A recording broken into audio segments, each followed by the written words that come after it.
Okay, welcome everyone. Thanks everyone for joining us today. Welcome to our Compliance Oversight exclusive workshop. Today we'll be covering common compliance program challenges to prepare for in 2021. I do want everyone to just take note at the bottom of the screen here. I don't know if you guys have used Zoom before, then you'll be already familiar. There's a QA feature. Feel free to ask questions throughout the webinar, and we'll be getting to them at the end. And if the question is, will take a little bit more thought, then we'll be circling back with you after.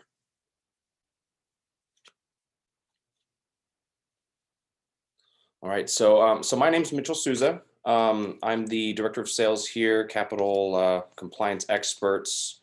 I've been here just under 10 years. A little bit of background on myself. Most of my adult life has really been primarily focused on MSB and fintech industries. Client and product development are my primary areas of focus, and always kind of have been. My primary goal has always been to really just educate clients and help guide them to the most proper solutions for their business. In addition, both myself and really our whole company is constantly looking for new products and services to be able to provide for our customers. And then we have Monica. Good morning. My name is Monica Archuleta. I have been with the Capital Compliance Expert team going on 5 years. I joined in 2016. Prior to that, I managed several check cashing and payday loan stores here in Sacramento. So a lot of my background and knowledge comes from being in the store behind the counter, helping customers, as well as teaching compliance and monitoring myself. So that's where I come to the oversight team from, is just my own experience in helping you guys understand the importance of it, as well as the reasons why banks ask for certain information. Excellent. Cool. So obviously, most of you, if not all of you, are familiar with our company and the services we offer. We're a full service compliance consulting firm, and we really bridge the gap between consulting and technology. That's always been our goal from day one. BSA AML programs, third-party reviews, risk assessments, the full suite of services compliance related. And obviously, if you're attending, most of you attending are on our compliance oversight program, which is obviously really more of a ongoing compliance relationship. Regarding the technology services we have, obviously most of you, I would hopefully think all of you at this point, are familiar with our compliance management portal and the OnPoint training center.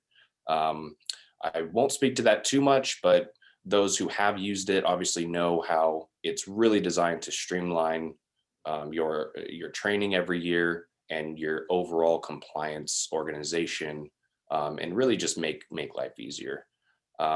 We also have, it's called Compliance IQ, an automated transaction monitoring system. I won't go too deep into that. And then obviously we offer check cashing services as well. So like I said previously, really our goal is to utilize technology to our advantage, and really to have that technology automate anything we can compliance related, because as we all know, there are a lot of moving parts with compliance. So with that said, I will turn it over to Monica. Okay, so today the purpose of our workshop is to identify the common challenges that we see in the independent review process, and help you figure out how to fix those problems before they reach dangerous status in your compliance. So today we'll be talking about know your customer, record keeping, compliance officer responsibilities, employee training, non-compliance penalties, and current money laundering trends that we have seen. So first, to start off with knowing your customer identification and verification. So MSPs should be collecting this information from their customers. Customers should be having an identification as well as an address, a phone number, and their date of birth. If you are using a software system, this allows you to keep that information on file so you don't have to collect it every single time. We do also suggest that you know their occupation and at some point collect social security numbers. This is not required, but it is helpful in preventing and also spotting money laundering and fraud. Um, Something that I've always talked about in stores is when you know someone's occupation and they are sending money or cashing a check that doesn't make sense, you want the transaction to make sense with their occupation. So that is one way that you can help spot um, suspicious activity in your store at the ground level. Also, when filing a CTR, it is asked that you have their social security number on file. So if you are collecting that information, it's already there in your system. So types of identification, current driver's license, out-of-state driver's license, your state identification card, passport, a photo military ID, government issued ID card, alien registration card, and also any other forms of ID approved by management. So it is important to know who your customer is and have some type of way to verify who they are when coming in with their check or sending money through money transfer.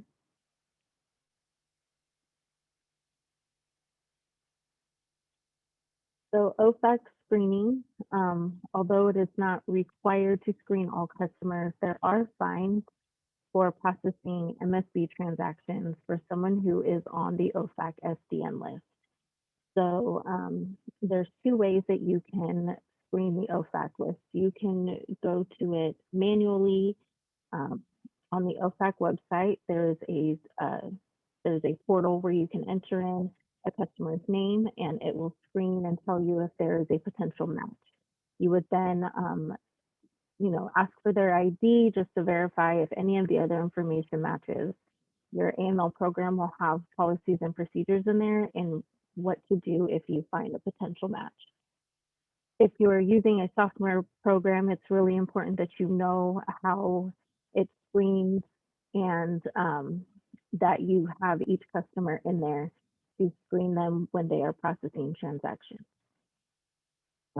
Banks are also starting to ask that you screen your employees. This is something that all stores should be putting into practice. The best way to do that is you can either enter them into your software and screen them through your software program, or you can screen them manually on the OFAC website. If you choose to not screen every single customer every single time they come in, it is recommended that you do a screen scrub at least every 6 months to ensure that anyone you are cashing checks for or processing any type of MSB transactions for is not on the SDN list. The SDN list in your software should be updated automatically.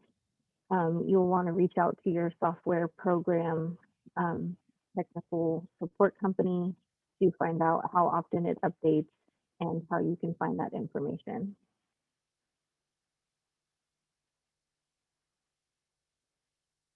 So record keeping is really important when it comes to doing monthly monitoring or even weekly and daily monitoring as well. Keeping proper documentation regarding your compliance efforts will ease the auditing process. So having a documented log is going to show your efforts in keeping your monitoring up to date. If you're not taking the time to complete the paperwork on a regular basis, you are going to waste a lot of time backtracking and could also bring risk to your company with being not compliant. Completing monitoring logs will allow you to analyze your compliance system to see if any improvements are needed.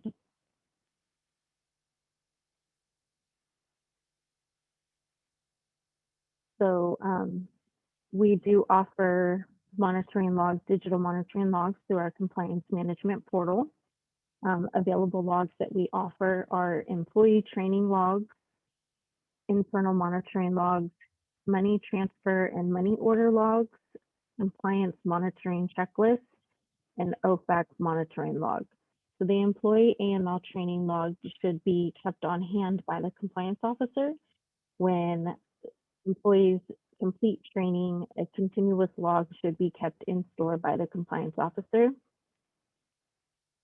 The internal monitoring log is a log of in-store MSB practices. So just verifying that all of your licenses and permits are up to date, that if you've had any changes to your compliance team, that you've made those changes in your AML program, along with updated any training that needs to be done. It will also ask you to verify whether or not you've had any suspicious activity and if you have filed all of your CTRs and SARs for your transactions for that month. And that's just to help you double check and make sure that things are filed on time. The money transfer log and the money order log is in regards to transactions that meet the 3,000 and up threshold. So anytime you do a money transfer or a money order over $3,000, you should have a documented log that you verified their ID and ask for the whole transaction information along with the customer information. So that's really important to know that we have those logs available for you. Compliance monitoring checklist. Service providers will offer this. Ones I've seen before are MoneyGram, Western Union, Continental Express.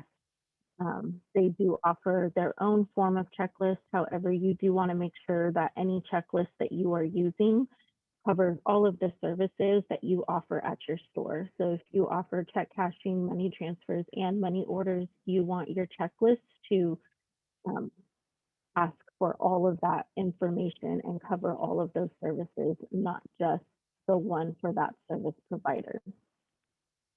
And the OFAC monitoring log is important to keep on hand if you are getting potential matches from the OFAC list, and it will ask you what matches they were and if you verified whether or not they were actual matches and if you reported them.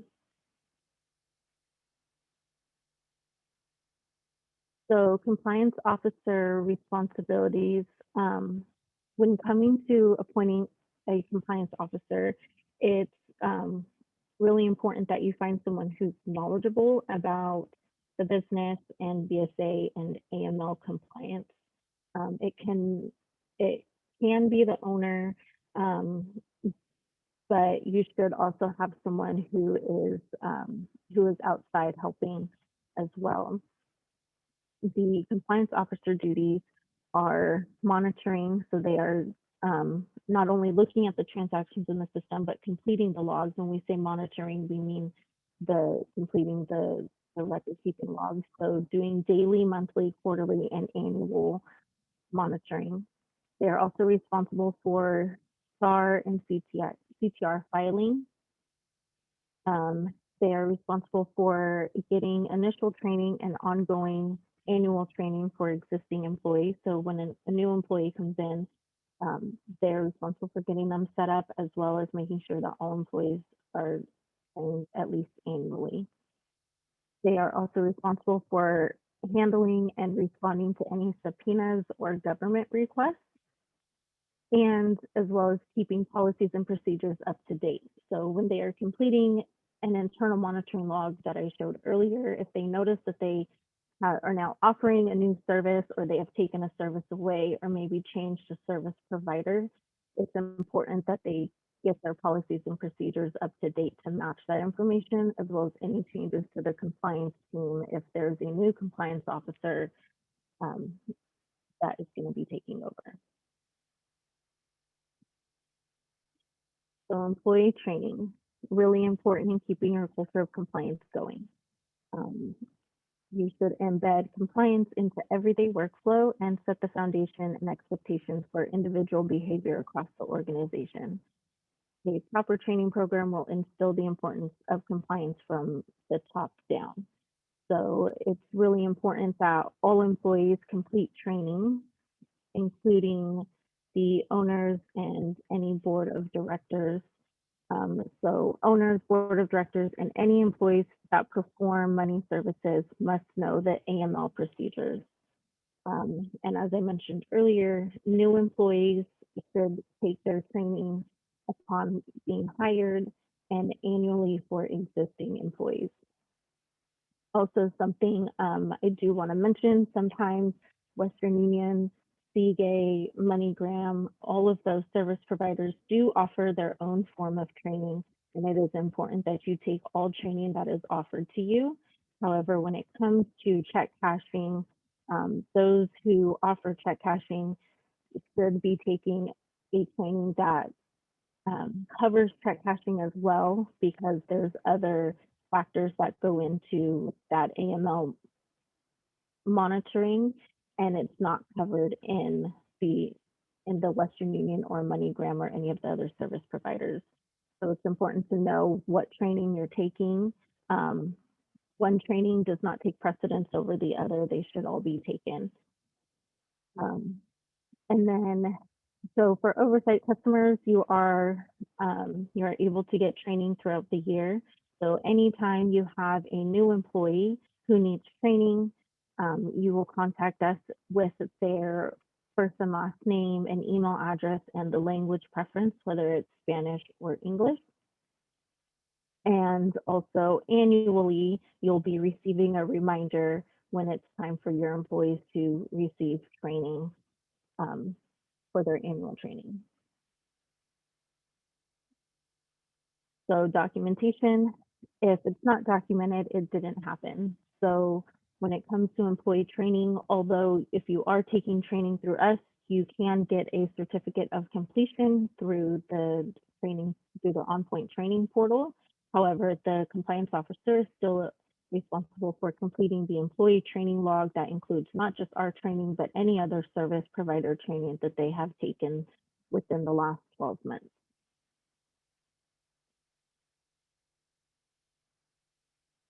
Okay. So, Mitchell, did you want to cover the on point? Sure, yeah. So I won't go too in depth, and obviously most of you are already familiar with the training center and its features. So yeah, we have a full learning management system that's included with the oversight program. For those of you who are not familiar, so it really has full transparent reporting of all of the activity. Some of the unique parts of it are when you have a store, you can see all of your employees, training and all of their activity, and even it goes down to, their score and everything like that. Everything from notifications, both on enrollment and completion, are automated. And in addition, we have Spanish courses available, and there's a lot of different, really everything on there is reportable. And without it, especially if you have multiple employees and or multiple locations, if you don't have a learning management system, it becomes very difficult to track and streamline your training. So really, I think the migration is getting away from the manual pen to paper physical training and moving to a cloud-based training. All right, thanks, Mitchell. All right, so non-compliance penalties. So penalties for violating United States anti-money laundering laws are taken seriously and can result in severe penalties and even prison sentences. So some of the penalties that will come up is willful blindness. So intentional failure to report suspicious activity. The penalty can be anywhere from $25,000 to $100,000. Willful structuring, so anything where you're helping the customer structure transactions in order to prevent um, record keeping, maybe CTR or SAR filing.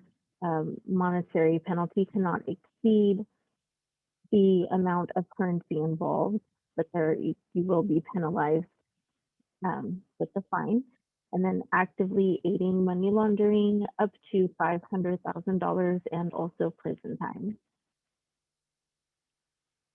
So a couple of examples that have happened due to non-compliance. There was a check cashing corporation.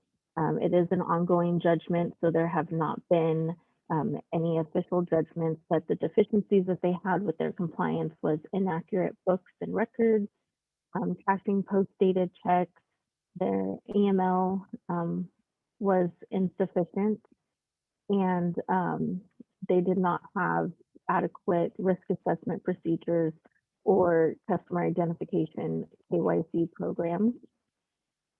Their possible penalties that they are facing is revoking license for their entire corporation, as well as 10 years maximum prison sentence, and their civil fines are pending at this time. This is a current case that is going on, started, I think, back in 2018. So in 2015, a Los Angeles-based MSB had deficiencies where they failed to establish and ensure ongoing compliance with an adequate AML program. They also failed to provide adequate training and failure to conduct independent testing of their AML program, as well as failure to file CTRs. And their penalties were a $60,000 fine. Also in 2015, King Mail and Wireless Inc. had deficiencies where they failed to establish and ensure ongoing compliance with an AML program, failed to file SARs and CTRs, and failed to maintain proper records. It came to find out that they had sent $2.7 million to Yemen, which is a high risk region. Penalties, they received a $12,000 civil fine, and their license was revoked and their business was shut down. So current money laundering and fraud trends, COVID-19 has opened up some areas for fraud, and existing scams have been altered to take advantage and profit from the pandemic. So one of the fraudulent scams that have been going on is unemployment fraud. A couple of red flags for unemployment fraud are filers is cashing unemployment benefit checks from a state that they don't reside in or have not previously worked. And this is important to know when you're cashing checks, when you're collecting that ID information.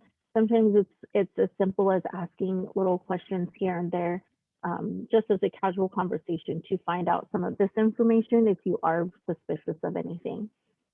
Cashing multiple checks from different states is also a red flag, as well as cashing checks with names that don't match the filer's ID.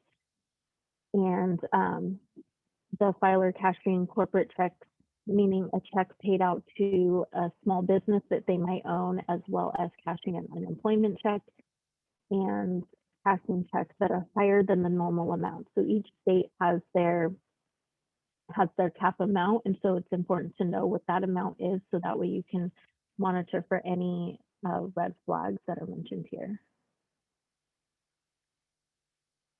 So jurisdictions that require increased monitoring, this is from the Financial Action Task Force, include Albania, the Bahamas, Barbados, Botswana, Burma, Cambodia, Ghana, Iceland, Jamaica.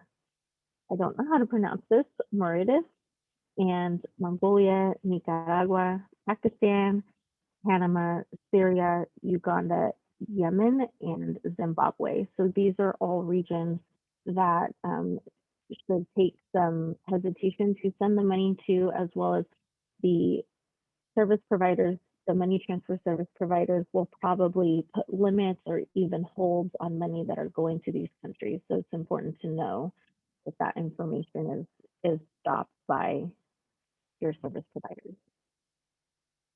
There was a new act brought in at the end of 2020, the Anti-Money Laundering Act of 2020.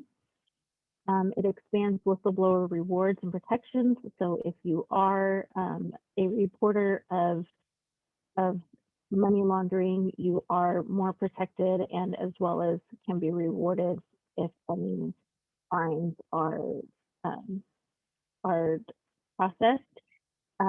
Also established a beneficial ownership registration database that will be implemented by FinCEN, and institutes new BSA violations and enhanced penalties for repeat and gregarious violators. So it enhances the penalties for anyone who is regularly uh, non-compliant with their AML and BSA. And Mitchell, you want to take this one? Sure. Okay. Well, unless, okay, yeah, I'll take this one. So current money laundering and fraud trends. All right, so obviously cybersecurity is ever increasing as far as the requirements and everything like that. So cybersecurity is something that affects businesses of all sizes. Cybersecurity refers to the practices used to protect networks, programs, and data from attack, damage, and unauthorized access. Cybersecurity aims to protect the integrity, confidentiality, and availability of data.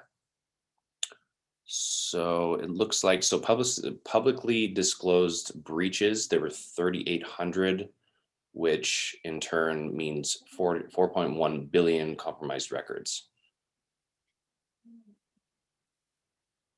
Okay. I'll actually hand it back over to you at this one. Okay.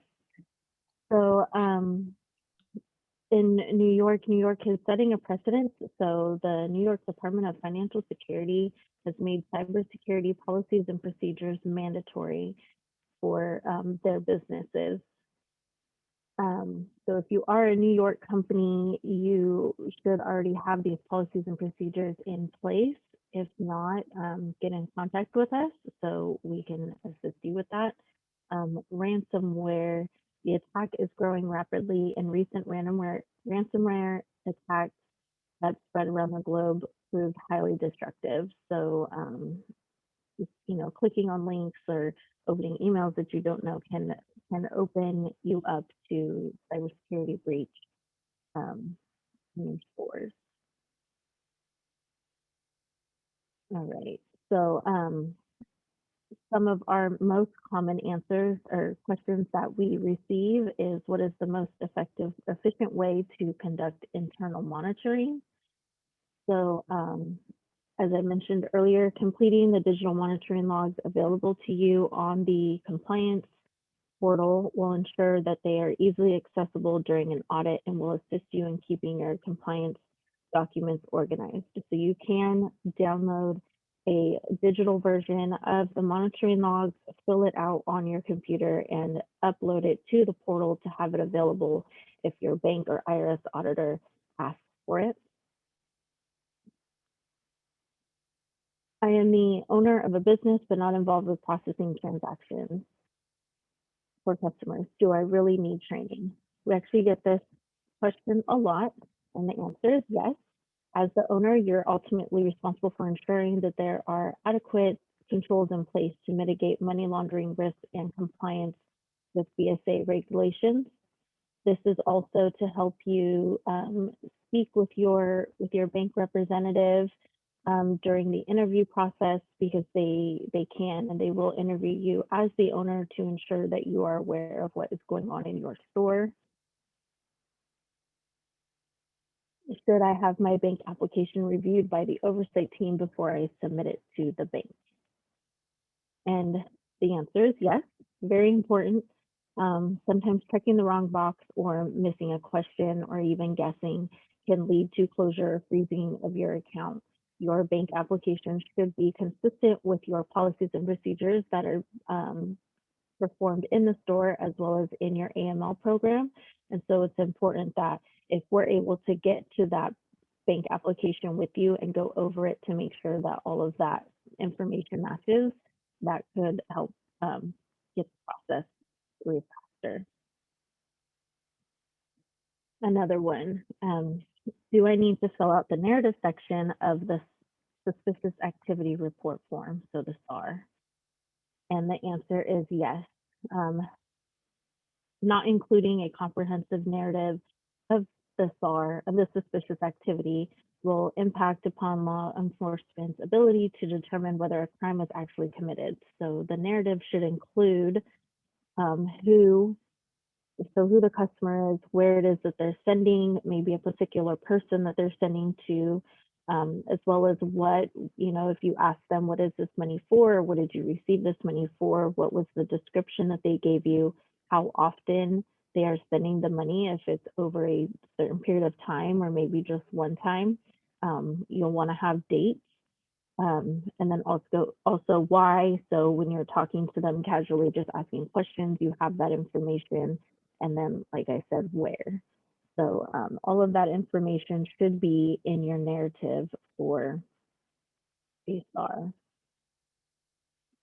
Another question is, can our AML program be in a language other than English? And the answer is yes, if maintaining your AML program and its records in a language other than English would assist a business to comply with the requirements of BSA and protecting the business from financial crime, and in making the business's AML program more effective, then you will be able to put that in place. So if you have Spanish speaking employees, and we do offer Spanish training, and it's important that your AML program that your employees should be reviewing every so often is in the language that they will understand. Excellent. Okay. So at this time, I'll go over the QA section, and it doesn't look like we have any additional questions. But at this point, I'll just sort of mention, obviously, everyone on here, do not hesitate to contact us. Really, as a company, we really pride ourselves in our customer service and really value our long-term client relationships, especially as part of our compliance oversight program.